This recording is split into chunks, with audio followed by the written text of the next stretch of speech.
The only reason I'm debating IO, Israel onlyism, is for the sake of the gospel. And that's pretty much all there is to it. Even though I'm not as familiar as a lot of people, I've barely looked on anything on Facebook. It just is not an interest of me, as previous videos I've done. I've shown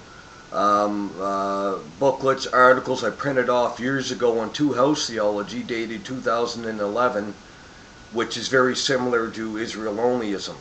And I have Herbert Armstrong's book on British Israelism, America and Britain in Bible prophecy, or Britain and American in Bible prophecy, which is the basic premise that the Gentiles are the dispersed of Israel, of Ephraim. And Israel onlyism, now this predates Israel onlyism big time, and even a couple centuries back this idea was floating around. Herbert Armstrong came up with this decades ago. And so this idea of British Israelism, then two-house theology, another split from that, predates Israel onlyism. And Israel onlyism is British Israelism, two-house theology smacked together with full preterism equals Israel onlyism.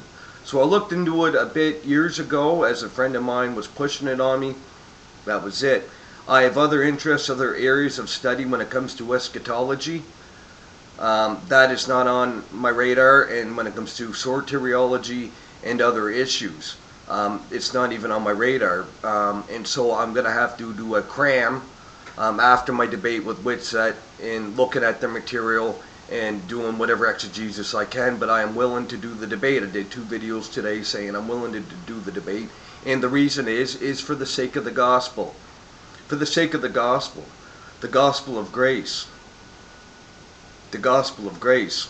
The gospel, which I believe the heart of the gospel is Sola Fide, justification by faith alone, and the imputation of Christ's righteousness to the believing one. That's the heart of the gospel. And of course, Jesus was raised for our justification, Romans 4:24. And so that is why I am willing to do the debate. I would do a debate because of that fact. And so this is why I would do it. I'm not worried about it now, as I have to debate Stephen Whitsett on David B. Gates's Christian podcast and network, January 3rd and 4th, on the nature of the second coming. One night he will be in the affirmative for an hour and a half. The second night, myself in the affirmative for an hour and a half. It'll be live on YouTube. But I was asked by Barry before, because he knows, I guess he's knowledgeable in a lot of areas when it comes to eschatology, to come up with some stuff on British Israelism, or not, Israel onlyism. Very similar. But I said, well, I haven't looked into it that much. I know the basic premises from years ago. There's better guys that are apt to it, Joe Daniel, so on and so forth. But now that I see how serious the problem is in the groups and in people falling for it, even if I lose the debate, which I very much could lose this debate. A lot of debates on topics, I wouldn't lose. This, I might. My pride's going to go out the window. But I will get to present and defend the gospel to the best of my abilities.